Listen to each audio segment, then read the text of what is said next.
My husband and I, 29, have been together since high school, and we were introduced by my brother. We have a beautiful 4 years old daughter who adores Emma, my brother's ex-wife.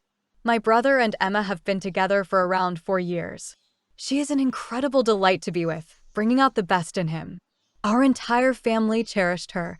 At times, I felt like my parents loved her more than us, and the same was true for my daughter.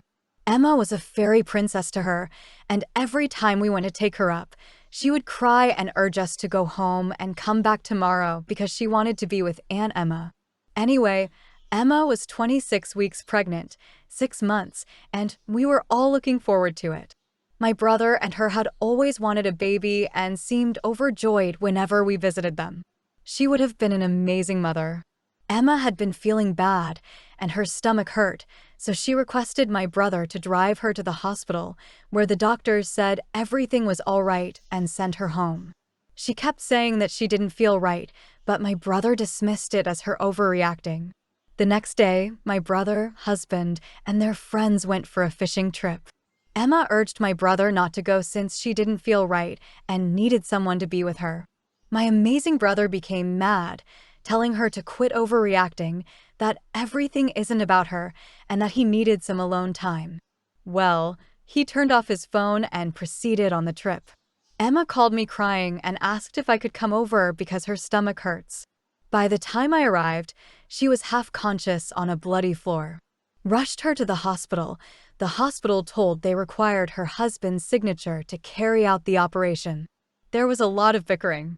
Although they saved her life, we lost the baby. She woke up screaming and weeping, asking where her child and husband were. It was horrible. Both of my parents and her parents were in tears when they saw her. I kept calling the guys, none of them responded. When Emma finally calmed down, it was even more unsettling. It was as if she had given up, with no soul left in her eyes. My brother returned the next day to an empty, bloody apartment, ran to the hospital and apologies to Emma while crying. She looked at him with no feelings and asked for a divorce. My brother grew depressed after that, and he would spend his days drinking in the baby's nursery. None of us really consoled him. I suppose we all blamed him in some way. My husband went to meet him, and when he returned, he told me about the above and asked that I apologize to my brother for neglecting him and go console him. I refused. He got angry with me and blamed Emma for the miscarriage, claiming that if she was truly ill, she should have gone to the hospital rather than making a scene, and that my brother is suffering as a result of her idiotic decision. He kept defending my brother, stating that it wasn't his fault that he wanted some alone time before the baby, and so on. I couldn't take it any longer, so I told him that if he kept defending, I would divorce him. I took my daughter and left for my parents' home. It's been 2 days and neither of us has tried talking. I'm not sure if I behaved like an a-hole. And recalling all he said, I believe I should at least console my brother. I suppose I wanted opinions? Comment 1. What the husband said about Emma is gross. Am I understanding correctly that during all this OP tried repeatedly to contact all the guys on the trip, including her husband, and he didn't answer her either? That would be a problem for me as well. He was just ignoring his wife. Comment 2. Your brother's actions directly contributed to the miscarriage. Dismissing Emma's concerns, going on a trip, and turning off his phone were reckless and irresponsible. Emma experienced a traumatic loss and your husband is blaming her for the miscarriage, which is incredibly insensitive and cruel. It's understandable that you don't want to console your brother right now. He needs to face the consequences of his actions and take responsibility for his part in the tragedy. Comment 3. NTA. But for me, if my husband tried to blame a miscarriage, especially such a late one, on the woman, he would be single immediately. This is so gross and disgusting, and I lack words for this. He showed you that he could do the same to you and would blame you too. My M38, sister Sasha, F35, and I are not close. On top of having very different interests, I really don't like kids, and she's the type of person who can't comprehend other people not wanting kids. Our rift widened even further when I questioned her decision to have kids and refused to be an involved/funkle/ATM. She kept trying to force her kids onto me, so I went LC. Unfortunately, Sasha proved me right. She really struggled and ended up committing suicide 2 years ago. Worse yet, both of her kids, Amy F13 and Tim M11, found her body, and a suicide note in which she admitted to regretting having children.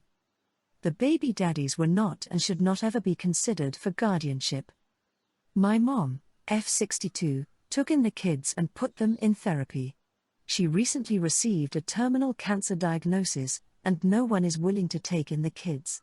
I was named as the preferred guardian in Sasha's will. No, I don't know what Sasha was thinking, and now many are looking to me to step up. Despite a hefty amount of backlash, I refused. I know myself well enough to confidently say that I would be abusive as a parent. Furthermore, blood isn't important to me, and my relationship with Sasha and/or her kids aren't strong enough for me to have an obligation to the kids. And most importantly, I simply don't want to. About 2 months ago, my mother became desperate. She started feeding the kids stories about how apparently Sasha and I were BFFs and how I really wanted to adopt them but feared rejection, and how we would all be a happy family if only my fears could be resolved. She was apparently planning to have the kids surprise me with adoption papers during the upcoming family reunion to coerce me into adopting them. I refused to play her game. I made up an excuse to skip the reunion and have been avoiding my mother. What I failed to anticipate was my mother using a luncheon with my aunt as a setup. Fortunately for me, I was able to see my mother and the kids approaching from a distance. We were sitting outside at a cafe, and got the heck out there before they could trap me. The kids have regressed into a downward spiral. Many are blaming me, saying that I made the kids feel unwanted, that I should have just said yes, and even the more sympathetic ones think that I could have handled it better. I am being hounded by my relatives, but I don't see how I'm responsible. Yes, me borderline running away during the luncheon with an shat. Look on my face probably helped the kids connect the dots, but it was never my responsibility to cover for my mother's lies. She set the kids up for heartbreak, knowing very well that I already rejected them and would have never agreed to be their guardian. Comment 1, NTA, you made it super clear up front. You would not be a suitable home for the kids who will have a shat load of problems needing therapy. Your mother trying to bait and switch is terrible and you need to speak to her directly. The rest, F your family crying from the rooftops, tell them to adopt the kids. Comment 2. It's heartbreaking for the kids of course, but the onus is not on OP. He thinks that he would be an abusive parent. That's a good enough reason for him not to become their guardian. Why do these people want to push for him to take the kids in? It's because they don't want to be bothered to do it themselves. That's not a nice thought, is it? Comment 3. NTA, so many people blaming you but nobody other than your mother has taken the kids in. You were clear with your sister from the start regarding her kids. It's really shitty of your mom to do all this to you. I feel bad for the kids, but at the same time it's not your responsibility to take them on, especially if you feel so strongly you don't want to do it. This will just make you resent the kids even more, and that's not healthy for them either. My sister Teresa has a 16-year-old daughter Quinn. Quinn and I used to be very close when she was younger, and loved having auntie-niece time together. However, since becoming a teenager, Quinn has become very snarky and sarcastic in a mean way. I particularly don't like the way she behaves towards my own daughter Bella. She is 6, Quinn crosses the line. A particular episode of verbal cruelty at a birthday party was when I'd had enough and told Quinn, I don't want you to come over until you can start being nice to Bella. Teresa was present when I said this. We live a short walk away from each other. A few days ago, Quinn arrived and wanted dinner, and I turned her away at the door and told her, I don't like how you treat my daughter. Unless it is an emergency, you are not welcome over. Teresa called me because she said I was a horrible person for turning Quinn away because she is 16 and my niece was upset. Teresa has stopped trying to do anything serious about Quinn's verbal attitude and has justified it in the past with statements along the lines of "that's just how some teenagers are. It's a teen thing. Teenagers shouldn't be treated like young children, or Quinn's almost an adult. It's not your place to parent her like some child."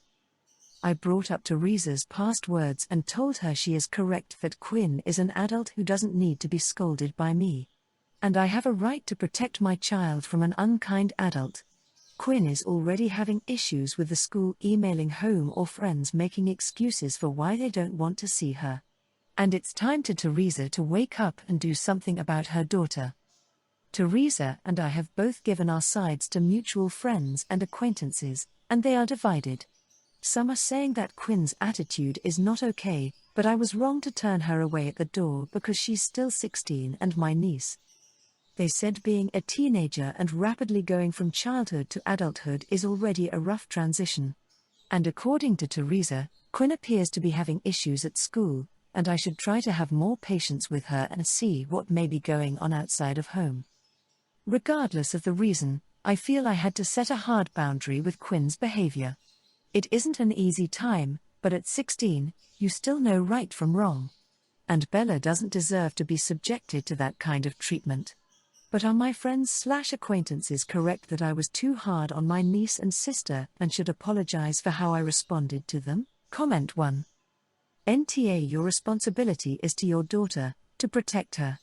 Any of your friends who would let a 16-year-old bully their 6-year-old child just because they happen to share blood is a crappy parent. If Quinn is willing to apologize to Bella and promise to only use kind words at your house, I would be willing to give her a second chance, but only if she seemed like she actually was willing to behave and she and Bella would not be allowed to interact unsupervised for a long, long time. OP comment. For now, I am waiting for Quinn to be willing to give a sincere apology. Her past ones have been excuses along the lines of Bella needs to stop acting like a baby. Bella's overreacting, it was a joke, or saying sorry in a sarcastic tone. If Quinn does give a sincere apology, then I will welcome her back into my home. But it will take a while for her to re-earn my trust enough to be left alone with Bella. Comment 2. NTA. Quinn needs to understand that words actually harm people. That's what adults tend to forget a lot of times. You set a good boundary. I remember when my friend's kid kept talking about gross shit in front of me to see how cool she was, but I was not having that shit. I asked her once, and then she did it again. I told her, dude, if you keep talking to me this kind of way, I will legit leave. I do not care for that. Kids need to understand that, hey, this behavior? This ain't it, man. You're causing too much issues. 23M, just had my birthday this past Sunday. I celebrated in part by meeting up with my aunt, 45F, for brunch. My aunt and I share our birthday and have always spent at least part of the day together. It's a tradition that's really important to both of us. A couple weeks ago, my girlfriend, 23F, said she wanted to throw me a birthday party, especially since now we have enough fun money to spend on something like that. I said that would be great, but it probably couldn't be on my birthday day, since I was meeting my aunt for brunch and then had to go into work early the next day, so an evening party would have to end early too. We then had a long discussion that turned into an argument over having a celebration on the actual day or not. It became clear that she wanted me to reschedule brunch, and that was my line. I told her that time with my aunt on our birthday is more important to me than spending it with anyone else. Part of her reason for having it that day was that a few friends would be in town then, but not the following weekend. I told her part of the reason why it matters, which is that my aunt was a twin and her twin died when they were teenagers. Their birthday was hard for her, and then, when I was unexpectedly born on the same day, I was premature. It made the day easier for her to handle. She never put all that on me as a kid, but told me when I was an adult how grateful she was that we were birthday buddies and that it had felt like a blessing. My aunt is an amazing lady and I have always loved sharing our birthday. I was even more glad when she told me all of that. When I told this all to my girlfriend though, Her first reaction was that it was messed up that your aunt uses you as an emotional crutch and that you're a grown man who can make his own plans. I think my feelings must have shown on my face because she tried to backtrack or qualify her statement or whatever, but I wasn't having it. I told her that there was no need to throw me a birthday party at all. What I ended up doing was having the brunch as planned with just me and my aunt, and then my parents had a cookout with a lot of our family there. I didn't invite my girlfriend, and when I explained why, my family was kind of split. They all agreed that what she said wasn't nice or true, but some thought that it also wasn't kind to exclude her from my birthday entirely when it had clearly mattered to her. She and I have hung out both before and after my birthday, and there is a tension there. Part of me wants to address it, but I also don't feel bad about what I did, so I don't know if bringing it up would do much good. Comment 1. NTA. That was a power move on her part. She could have planned it at another time. She could have done something simple for the two of you that evening. Part of honoring a person on their birthday is being considerate of what they want. She wanted what she wanted and disregarded your feelings on the one day that should be about you. I hope you find a better partner. Comment 2. NTA. She is right. You are a grown man, and you can make your own plans. And that is exactly what you did. You made plans to have brunch with your aunt. Given what she said and how she treated you about your birthday party, I think I'd have wanted some space from her on that day, too.